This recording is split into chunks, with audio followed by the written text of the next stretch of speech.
महाकुंभ में मौनी अमावस्या की रात भगदड़ की सच्चाई जल्द ही सामने आएगी। जांच के लिए गठित आयोग तेजी से जांच कर रही है। इसके लिए आयोग के सदस्यों ने महाकुंभ का दौरा भी किया। सवाल है, क्या जांच के बाद लापरवाही तय हो जाएगी और क्या भविष्य में इससे सबक लिया जा सकेगा? देखिए रिपोर्ट।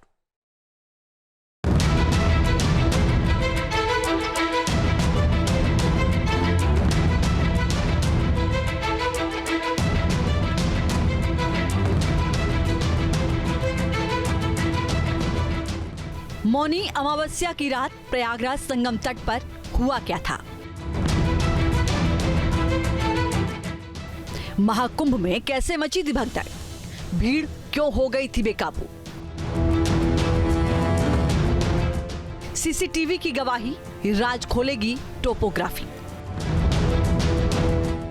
मौनी अमावस्या की रात अमावस की काली रात में कैसे बदल गई?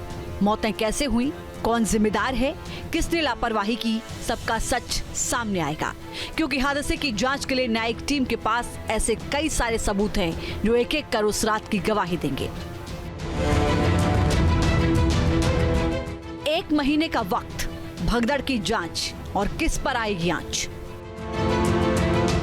29 जनवरी की रात महाकुंभ में हादसा हुआ। भगदड़ में 30 लोगों के मारे जाने की खबर आई। शाम तक सीएम योगी ने जुडिशियल कमीशन का गठन किया। इस कमीशन में रिटायर्ड जज हर्ष कुमार के नेतृत्व में रिटायर्ड आईएएस डीके सिंह और रिटायर्ड आईपीएस अधिकारी वीके गुप्ता शामिल किए गए। फिर तेजी के साथ कमीशन ने जांच शुरू की।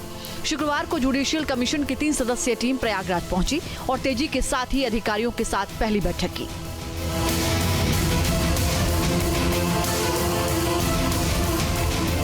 जांच आयोग की टीम सबसे पहले हादसे वाली जगह पहुंची। भारी सुरक्षा के बीच टीम ने उन सभी रास्तों का मुआयना किया जहां पर उस रात भगदड़ मची थी। टीम ने उस बैरिकेड को भी देखा जिसके टूटने से अचानक भीड़ अनियंत्रित हुई।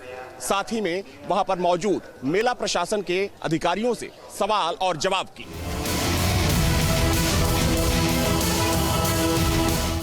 जांच आयोग की टीम को इस हादसे की तह तक पहुंचने के लिए वैसे तो कई सबूत हैं, लेकिन इनमें से 2 सबूत ऐसे तकनीकी सबूत साबित होंगे। इनमें से पहला है सीसीटीवी और दूसरा है टोपोग्राफी। इसलिए प्रयागराज पहुंचने के बाद जांच टीम ने घटना स्थल पर लगे तमाम कैमरों का मुआयना किया। फिर सीसीटीवी फुटेज को भी खंगाला ताकि भीड़ की स्थिति और भगदड़ के सबूत को खंगाला जा सके। जांच आयोग की टीम ने पुलिस से सीसीटीवी फुटेज की मांग की, जिसके बाद जांच आयोग की टीम को कंट्रोल रूम ले जाया गया, जहां पर आयोग की टीम ने हर फुटेज को बहुत ही बारीकी के साथ देखा। उसके बाद आयोग की टीम ने पुलिस से भगदड़ वाली फुटेज की कॉपी मांगी, जिसे पुलिस पहले ही ब्लॉक कर चुकी है। हालांकि उसके बाद आयोग की टीम ने सीसीटीवी ऑपरेटर कंपनी के अधिकारियों से बात की। अब सवाल है कि आखिर टोपोग्राफी किस तरह हादसे की जांच में मददगार साबित होगी। टोपोग्राफी मतलब उस जगह की भौगोलिक स्थिति। टोपोग्राफी से आने जाने के रास्ते की स्टडी की जाएगी। टोपोग्राफी से पता चलेगा कि भीड़ किधर से आई और किधर जा रही थी। टोपोग्राफी जो होता है, ये किसी स्थान के भूदृश्य के बारे में बताता है। जैसे ढाल किधर है, ऊंचाई किधर है, गड्ढा कहाँ पे है, जिसे हम सामान्य भूगोल के भाषा में लैंडस्केप कहते हैं। और निश्चित रूप से ये जांच में मदद करेगा कि भीड़ किधर से आई। नेचुरली जो भीड़ ऊपर से नीचे आएगी उसका दबाव ज़्यादा बनेगा, जो भीड़ नीचे से ऊपर जाएगी उसका दबाव कम बनेगा। तो कहीं न कहीं जांच को प्रभावित करता है और एक सटीक जानकारी देता है टोपोग्राफी। न्यायिक आयोग की टीम दूसरे सबूतों को भी ढूंढ रही है। इसके लिए टीम ने मेला प्रशासन के अधिकारियों और पुलिस अफसरों से न सिर्फ इंतजामों और सुरक्षा की जानकारी ली, बल्कि कई तीखे सवाल भी दागे। न्यायिक आयोग की टीम ने मेला के अधिकारियों से सवाल किए। जब पहले ही 10 करोड़ श्रद्धालुओं के आने का अनुमान था, तो इसके लिए क्या तैयारियां की गई थी? भीड़ इकट्ठा होने से रोकने के लिए क्या क्या तैयारी की गई थी? हादसे को कंट्रोल करने के लिए क्या क्या इमरजेंसी प्लान बना था? स्नान के बाद भीड़ की वापसी के क्या इंतजाम थे? संगम नोज की ओर आने जाने के लिए एक ही रास्ता क्यों था? पिछले जितने भी इस तरह की घटनाएं घटी हैं उनसे सीख लेते हुए इसकी व्यवस्था और अच्छी चाक चौबंद करनी चाहिए। जो 44 करोड़ लोगों का जो मेला लगा है, इसमें योगी सरकार की जितनी प्रशंसा किया जाए कम है भीड़ को कंट्रोल करने के लिए। लेकिन इतनी जनसंख्या है, इतना भीड़ है कि कहीं न कहीं दबाव के वजह से दुर्घटना हुआ है। इसमें किसी का कोई दोष नहीं है। महाकुंभ मेले को व्यवस्थित रखने और सुचारू ढंग से चलाते रहने की जिम्मेदारी 5 अधिकारियों के कंधे पर थी। इन्हीं अधिकारियों पर मेले के प्रबंधन का जिम्मा था, इंतजामों का जिम्मा था और सुरक्षा का भी जिम्मा था।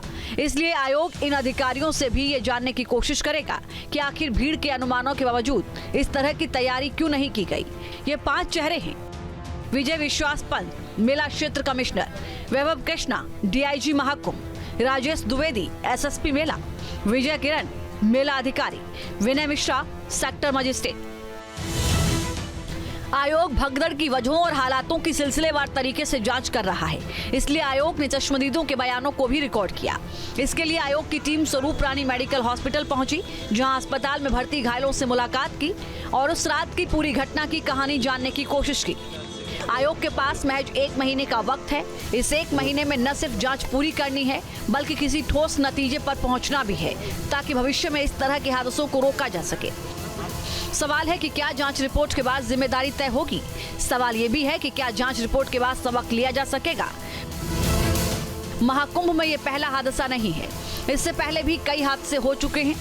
इससे पहले साल 2013 में महाकुंभ हादसे का गवाह बना था। तारीख थी 10 फरवरी और साल था 2013। प्रयागराज रेलवे स्टेशन भीड़ से खचाखच भरा हुआ था। चश्मदीदों के मुताबिक रेलवे ने आखिरी वक्त में ट्रेन का प्लेटफॉर्म बदलने का ऐलान कर दिया, जिससे अलग अलग प्लेटफॉर्म पर मौजूद लोगों में भगदड़ मच गई।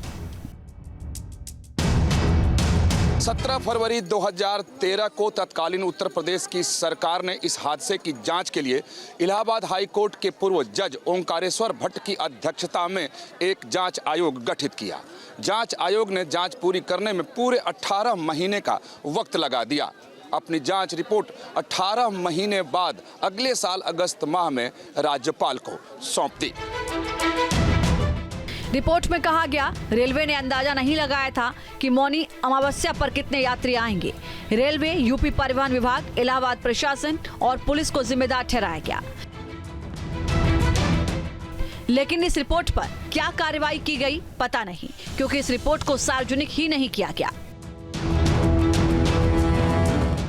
आजादी के बाद जब प्रयागराज में पहला कुंभ लगा तो उसमें 50 लाख लोग संगम तट पर पहुंचे थे। वो भी मौनी अमावस्या ही थी और तारीख थी 3 फरवरी 1954। मौनी अमावस्या के दिन ही महावीर मंदिर रोड और रैप नंबर 1 के पास हादसा हुआ था, जहां अखाड़ों की शोभा यात्रा संगम से लौट रही थी। इधर से श्रद्धालुओं की भीड़ संगम की ओर बढ़ रही थी। भीड़ का टकराव हुआ और हालात बिगड़ गए। भगदड़ मची। कहा जाता है कि उस भगदड़ में करीब 800 लोगों की मौत हुई थी। हादसे की जांच के लिए तत्कालीन उत्तर प्रदेश की सरकार ने इलाहाबाद हाई कोर्ट के पूर्व चीफ जस्टिस कमलकांत वर्मा की अध्यक्षता में 3 सदस्यीय जांच समिति का गठन किया। जांच समिति ने जब अपनी रिपोर्ट सौंपी तो उसमें इस बात का जिक्र ही नहीं था कि भगदड़ में कितने लोगों की जानें गईं। हाँ, इस बात का उल्लेख जरूर था कि भगदड़ के पीछे वीआईपी की मौजूदगी नहीं थी, लेकिन प्रशासन की लापरवाही को जरूर रिपोर्ट में स्वीकार किया गया था। रिपोर्ट में कहा गया कि कम से कम 1000 पुलिसकर्मी और 300 घुड़सवार पुलिस की तैनाती होनी चाहिए थी। कमेटी ने लिखा कि भीड़ नियंत्रण का कोई इंतजाम सही नहीं था। जांच रिपोर्ट पर सवाल उठने लगे, जिसके बाद इलाहाबाद के लोगों ने खुद इसकी जांच का बीड़ा उठाया। कुंभ त्रासदी और अन्वेषण समिति बनाई, जिसमें खुलासा हुआ कि हादसे के लिए मंत्री, वीवीआईपी और प्रशासन के अधिकारी जिम्मेदार थे। लेकिन इस रिपोर्ट की कोई वैल्यू नहीं दी गई और मामला आया गया हो गया। Team news nation. News nation अब व्हाट्सएप पर खबरों की ताजा अपडेट के लिए न्यूज नेशन के इस QR कोड को स्कैन करें।